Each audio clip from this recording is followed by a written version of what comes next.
all right, relax. I'm here. I'm up here with a special episode by popular demand. My fans, my listeners, everybody that follows me on social media has flat out demanded, and they will not take no for an answer, that I review and give comments on the Final Deletion. Fine, let's take a look at this crazy shit and let's do some comments on it. It has completely wiped out the interest in my Raw review from yesterday that I did. I think more people are talking about TNA right now than they are about the WWE. And so I had planned on watching the Final Deletion already as it was, but I really didn't think it was necessary to comment on it. We know what's going on between Jeff Hardy and Matt Hardy in TNA is absolutely batshit fucking nuts, so I didn't think this was really going to be any different, but I have to say, it's absolutely like nothing that I've seen before. And I watched the whole entire thing from start to finish. I was laughing, crying, I was running and hiding under my bed. It gave me so many different emotions, and I'll tell you what, when I do a commentary, I usually type up on a big Word document some notes of things I want to talk about. If I were to leave my notes up right now on my computer screen and walk away, and somebody were to come in here and look at all the shit that I wrote down, they would probably call the police and have me sent to a loony bin and undergo shock therapy, because this shit is ridiculous. So, let's kind of get into what we saw. This was the big culmination or the blow-off of all the crazy shit that's been going on between Matt and Jeff Hardy. I'm not going to rehash the storyline because I'm not that familiar with it. I know the basics, I know how it's been set up over the past few weeks, but I don't watch TNA, and I don't know anything about TNA, and I don't know the details of this feud any more than that. So for me to try to educate you guys on what the hell's going on here would be a waste of time. So, the Final Deletion was the match that was going to take place on the Hardy Boys property in Cameron, North Carolina. The whole presentation of it was very crazy, but very well done. I mean, even though what we were looking at was absolutely nuts, the production value and the cinematography and all the things that were going on was actually pretty top-notch, and it was kind of interesting to watch and just flat-out funny at times. But anyway, let's just get into the match itself. They open up in the gym, in the warehouse that they have out in Matt's backyard, I believe, with the wrestling ring. It's all festively decorated, and Matt Hardy's wife and kid are there, and he instructs what I guess is his assistant or landscaper or helper around the house, Senor Benjamin, to prepare the battlefield. They then cut to Jeff, who's at his house, mowing his lawn, carving out patterns of his logos and symbols and artwork, and then he proceeds to go inside the house and sit down on the couch and start playing guitar. And then a drone flies in front of his window, and then the doorbell rings, and he's like, what the hell? And he opens the doorbell, and all these drones start flying in, trying to attack him. He's swatting them with the guitar, and then a giant hologram of Matt Hardy appears, saying, your time is now, brother Nero. Tonight will be the Final Deletion, and we'll decide who is the owner and rightful proprietor of the Hardy brand, which was actually a pretty cool special effect. But I'm watching this, I'm like, what the fuck is this? Is this wrestling or an SNL skit? I could not figure it out. Jeff Hardy then, runs out of the house or something, and then you see Matt Hardy saying, brother Nero is not the only landscaper in the family, and then he's riding around on a fucking riding lawnmower. And he's got his arms spread out, and he's doing these funny poses. I could not stop laughing. I would have loved to have been there during the filming of this, because the more I watch it, Matt Hardy is not crazy. He actually might be somewhat of a genius. This is almost too funny for words, and I think that, I just think he knows what he's doing. I think it's purposely supposed to be bad. I think it's purposely supposed to be so bad that it's one of the most funny and entertaining things you will ever see. And whenever you can pull something like that off, especially when you know that you're doing it and it's not happening by accident, I think is kind of brilliant. And I could not stop laughing at Matt Hardy on the riding lawnmower. That was the funniest part of the whole match for me. And he completely drives over and fucks up all of Jeff's artwork on the lawn. We now cut to the backyard. The sun has gone down. They got tiki torches, sort of, lighting up the ring. The referee shows up in a car, just drives up to the house. I guess somebody gave him the address. He GPS'd it and said, be here to referee this match. He shows up, gets in the ring. Jeff shows up on his motorcycle, and now they're both in the ring, and the match begins. And it moved kind of fast, which I liked. You know, they didn't show an entire wrestling match in this setting. They edited it, they cut some things out to speed it up, and they basically just got to all the good stuff, which I liked. They had everything as far as weapons go. They had an ivy-covered lattice partition. I saw kendo sticks. There was a ladder involved, and this ladder wasn't the fold-up kind that you would normally use in a pro wrestling ladder match. This was just a straight-up tall ladder that you would just lean up against a house or something, so that was different. We end up having Jeff Hardy climbing all the way up to the top of this tree that's right next to the ring, and attempts a swanton bomb on Matt Hardy, who's laying on that ladder that's bridged over the ropes. He moves out of the way. Jeff Hardy lands on the ladder and bends it a little bit. Definitely did not appear to be a gimmick ladder. These two guys were taking some pretty hellacious bumps for a ridiculous backyard wrestling match like this. Matt Hardy pulls out like a giant Roman candle and starts shooting fireworks at Jeff Hardy, who's like, using a trash can lid as a shield, and then he gets some fireworks of his own and starts firing back at Matt Hardy,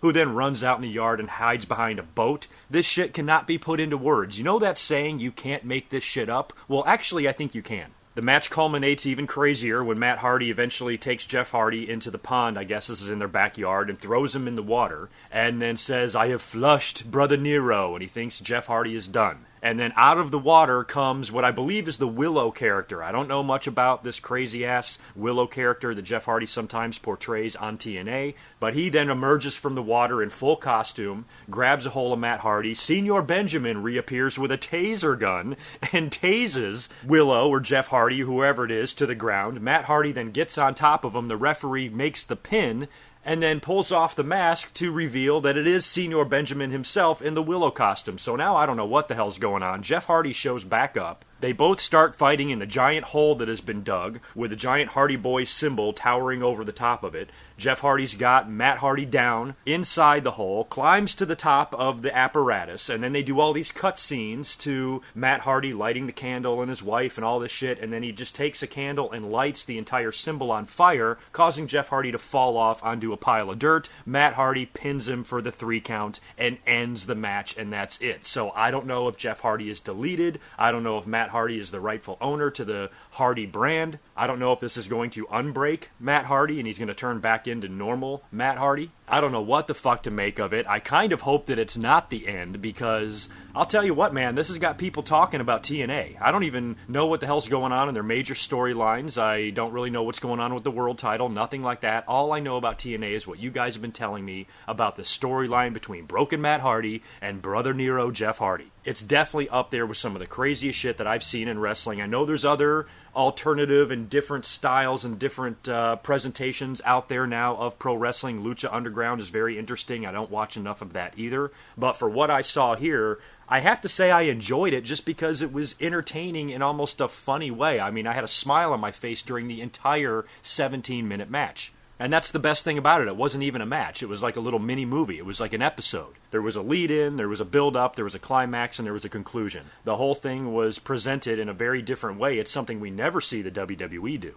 It was so horrendously bad that you couldn't not enjoy it. Matt Hardy, and whatever the hell accent he's trying to do, whatever character he's trying to portray, he's doing it so badly, and I think that's what makes it work. If Matt Hardy was a great, brilliant actor who could pull off impersonations and accents like it was nothing, I'm not sure if this segment would have been as good. I think it's the bad acting and the weirdness of it that makes it as good as it is. You guys wanted me to watch it. I did. I don't regret it. I thought it was great.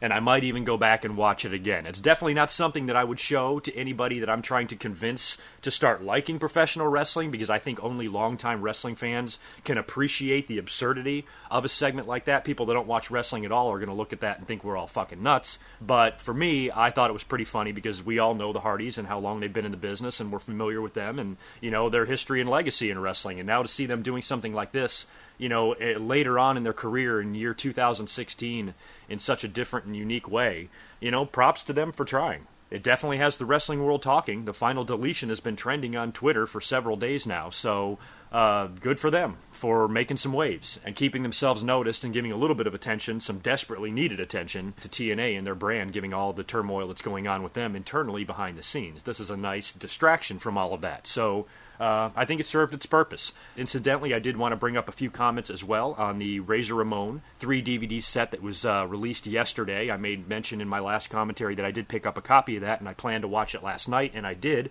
watch the entire thing. Very well done. Always love the WWE's documentaries. I still have to go through and take a look at all the bonus features and the matches. I haven't really looked at any of that. But the story and the documentary portion of the DVD was really well done, and I enjoyed it, and I like the fact that it's coming right off of the heels of the resurrection of Jake the Snake Roberts Netflix movie that was released a while back as well. So the two of them together, watching them back to back the way I did, I'll tell you what, man, I have the utmost respect for Diamond Dallas Page. What he's been able to do to save these two pro wrestlers' lives is nothing short of amazing, and to me, he deserves all the credit. The story of Scott Hall and how he got into wrestling was all stuff that I knew. They didn't really tell me much in the DVD that I didn't know, but it was cool to see the story presented by the WWE's production crew, and Scott Hall being interviewed, and his family and his brother father and his son and his mom. The entire clique participated in this. Triple H, Waltman, Nash, and Shawn Michaels all had things to say about it, and it was an interesting story. I'll tell you what, the one thing that I found the most interesting on the entire DVD was the 20 seconds of footage they showed from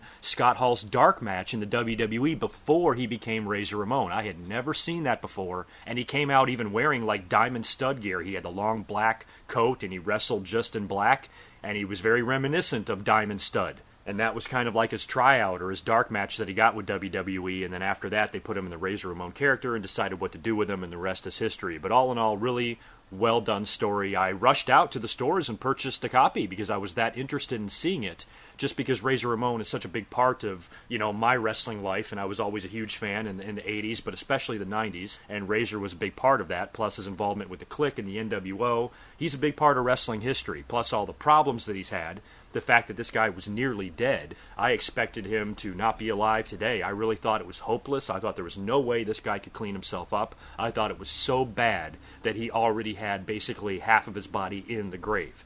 And the fact that he's come back to clean himself up and sober himself up, which seems like for real this time, much like Jake the Snake Roberts. When these guys have attempted rehab or sobering up before, it's never worked. So for them to be able to come this far, they're both in the WWE Hall of Fame now. Scott Hall, was doing some things with NXT and talking to young kids. He seems like he has a new purpose in life, and it's just so refreshing to see that, because as wrestling fans, we get way too many tragic endings in wrestling, and every now and then when we get a happy one, it's really nice. So props to Scott Hall and Jake the Snake Roberts from cleaning themselves up, and a big shout out to Diamond Dallas Page for making that happen. If you have not picked up a copy of Scott Hall's DVD, I urge you to do so. Go to your local Best Buy. I had to go to a few stores because these days, stores aren't really carrying DVDs much anymore. I mean, everything's online. Everybody orders everything online or streams shit. And normally when a DVD comes out that I really want to see, I pre-order it on Amazon so I can get it on the day or the day after it's released, but I forgot to do it. So I puddled around town a little bit. I hit up a Walmart. I hit up a Target. Finally found it at Best Buy. Tweeted a picture of it and got some love back from Scott Hall. Everybody was sending him pictures of them picking up the DVD on Twitter, which was really cool. So all in all, a good story. If you're interested in the life and the legacy of Razor Ramon, I urge you to pick up a copy or at least check it out wherever you can. So that's it. I hope you enjoyed this little impromptu special episode. I will be up here to do more of these whenever crazy shit in the wrestling business takes place. And wow, I'm definitely going to have a hard time getting through the rest of my day with the Final Deletion on my mind. So let me know what you thought about it. Did you like it? Did you hate it? Did you think it was crazy? Did you think it was funny? Did you think it was stupid? Any opinions you might have on the Final Deletion and the Razor Ramon DVD for that matter, please leave in the comments below. Don't forget to subscribe and like this video. Make sure you catch me on Facebook and follow me on Twitter, and check out my website, GoodMicWorkCommentaries.com, for all the latest Good Mic Work news. I will catch you guys in a few days, most likely after UFC 200, after we know the outcome of Brock Lesnar and Mark Hunt. Expect to hear from me either late Saturday night or sometime on Sunday, discussing the fallout from that. We're also going to hear about Brock Lesnar's SummerSlam opponent by that point, which will be announced on SmackDown, that they are going to insert or edit into the broadcast post-production. A lot of us are expecting it to be Randy Orton. That is the word on the streets, and WWE should confirm that on Thursday. So I will talk to you in a few days. Have a great week. Until next time, peace.